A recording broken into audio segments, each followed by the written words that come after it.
सेवारो नमस्ते यहाँहरू सम्पूर्णलाई। आज चाहिँ म हजुरहरूलाई यस्तो ठाउँमा लिएर आएको छु। यस्तो ठाउँमा सायद कतिजना त धरान बसेर पनि यो ठाउँमा आइपुग्नु भएको छैन होला। यो चाहिँ धरान 11 को मङ्गलबारे चोक हो। यो चोकमा चाहिँ हप्तामा चाहिँ 2 दिन चाहिँ बजार एकदम ठुलो बजार लाग्छ। सब्जीहरू चाहिँ यस्तो अर्गानिक पाउँछ। मङ्गलबार, आज मङ्गलबार भइहाल्यो, मैले आजको भिडियो बनाएको होइन। आज मङ्गलबार अनि मङ्गलबार र शुक्रबार त यहाँ त यस्तो भव्य मेला जस्तै हुन्छ क्या। सानोतिनो मेलै हो यो चाहिँ होइन। गाउँको बजारहरू यस्तो राम्रो हुन्छ नि। यहाँ आयो भने गाउँकै याद आउँछ क्या। सब्जीहरू पनि त्यस्तै अर्गानिक होइन। अनि मान्छेहरू पनि कस्तो मिल्ने, कस्तो मायालु है। दोकानीहरू पनि कस्तो मजाले बोल्ने खालको हुनुहुन्छ। यो चाहिँ एकदम अर्गानिक पारी विष्णु पादुका प्रकाशपुरदेखि चाहिँ झरेको सब्जीहरू एकदम अर्गानिक, एकदम मिठो। अर्गानिक भन्दा पनि यो चाहिँ गाउँकै स्वाद दिलाउने हरेक चिज पाउँछ। यहाँ नपाउने चाहिँ केही पनि छैन। हेर्नुहोस् है त, तपाईँहरूले पनि हेरिराख्नु भएको छ भिडियो। यहाँको सब्जी खायो भने चाहिँ गाउँ नै भुल्ने खालको क्या। गाउँकै स्वाद, एकदम अर्गानिक स्वाद। हेर्नु न, कुच्चोहरू पनि कस्तो धेरै पाउने रहेछ। वाउ, यहाँको अर्गानिक खानेकुरा खाएर त गाउँ पनि सहरमा बसेर पनि गाउँको स्वाद लिनु पाउने चाहिँ यो धरान 11 को मङ्गलबारे चोकमा चाहिँ एकदम हप्तामा 2 चोटि चाहिँ भव्य बजार लाग्छ। यस्तो हेर्नुहोस्, यहाँनिर अर्गानिक हो। यहाँको सबै चिज अर्गानिक, सब्जी अर्गानिक, स्वाद अर्गानिक। अनि यो सब्जी खाएर फेरिने सास पनि अर्गानिक। अनि यहाँको सब्जी बेच्ने मान्छे अनि यहाँको सब्जी किन्नु आउने मान्छेको माया पनि अर्गानिक। यहाँ केही कुरामा पनि केमिकल छैन है। यहाँको अर्गानिक मान्छे, अर्गानिक माया है।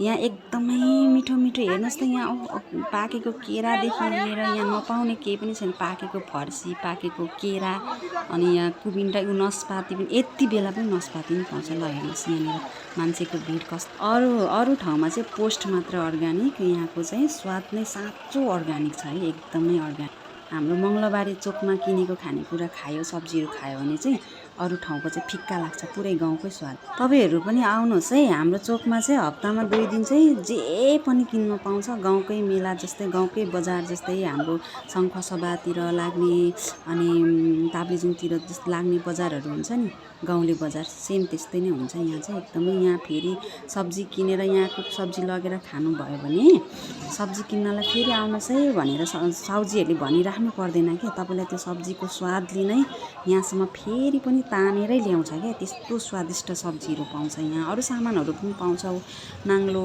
कुच्चो, अनि के भन्छ अरू कुच्चोदेखि लिएर नाङ्लो, डालो, अनि सुँगुरको पाठा पनि पाउँछ। यहाँ ठुल्ठुलो कुखुराको भालेहरू पनि पाउँछ। यहाँ त के चाहिँ पाउँदैन, जे पनि पाउँछ क्या हाम्रो चोकमा। त्यस्तो चोक हो क्या।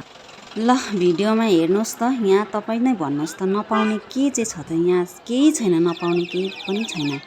लिनु सामान, दिनु पैसा, हिसाब एकदम क्लियर, लेनदेन सिधा छ। तर मन चाहिँ अल्मलिन सक्छ है सब्जीतिरै, अरू सामानहरूतिर। ल है, धन्यवाद सबैजनालाई। मैले बोले, तपाईँहरूले काम दिनुभयो, नत्र त म आफैसँग गफ हुन्थेँ नि त होइन। तपाईँहरूले सुनिदिनु भयो, धेरै धेरै धन्यवाद। नौगेन, तपाईँहरू पनि हाम्रो चोकमा सब्जी लगायत अरू सामानहरू, धेरै आइटमहरू पाउँछ। आएर एकचोटि भिजिट गर्नुहोला। एकदमै बिहानैदेखि बजार लाग्छ। मङ्गलबारे चोक, धरान 11, हप्तामा 2 दिन, मङ्गलबार अनि शुक्रबार। धन्यवाद नौगेन।